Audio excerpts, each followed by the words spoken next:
انہی دنوں ہمارے گھر میں پہلی بار ڈم کالز آنے لگیں۔ پہلے بابا کا خیال تھا یہ ان کی کسی اسٹوڈنٹ کی شرارت ہوگی۔ وہ یونیورسٹی میں پروفیسر تھے اور بہت نرم طبیعت کے ہونے کے باوجود اپنے اصولوں میں بہت سخت تھے۔ شروع میں ہم سب نے ان کالز کو نظر انداز کیا، خود بابا نے بھی، مگر بعد میں وہ قدرے ٹینس رہنا شروع ہو گئے۔ فون ہمیشہ امی اٹھاتی تھیں یا بابا، اور دوسری طرف سے فون فوراً بند کر دیا جاتا۔ میں فون نہیں اٹھاتی تھی اور نہیں جانتی تھی کہ وہ کالز دراصل میرے لیے آتی تھیں۔ غلطی میری ہی تھی، میں نے اپنے لیے غلط آدمی کا انتخاب کیا۔ وہ شخص اس قابل نہیں تھا کہ میں اس سے۔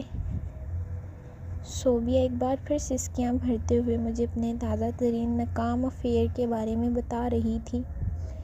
میری تم سے بس ایک ریکویسٹ ہے، میں نے اس کی بات کاٹی، کہ اب آئندہ تم بوائے فرینڈ بنانے کی کوشش مت کرنا۔ میں بوائے فرینڈ کب بنا رہی ہوں؟ میں تو صرف ایک ایسا شخص ڈھونڈنے کی کوشش کر رہی ہوں جس سے میں کل کو شادی کر سکوں۔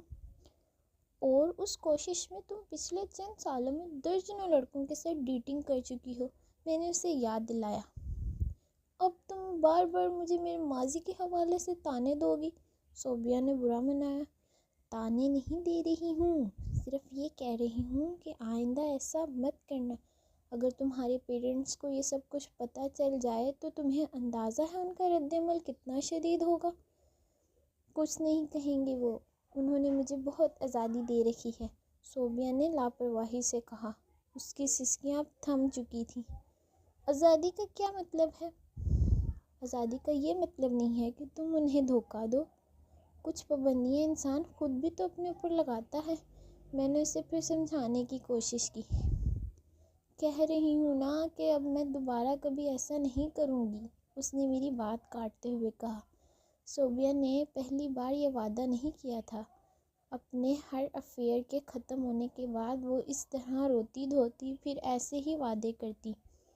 چند دنوں بعد اس کے تمام وعدے اور آنسو ہوا میں اڑ جاتے، وہ پھر سے پہلے والی ڈگر پر آ جاتی۔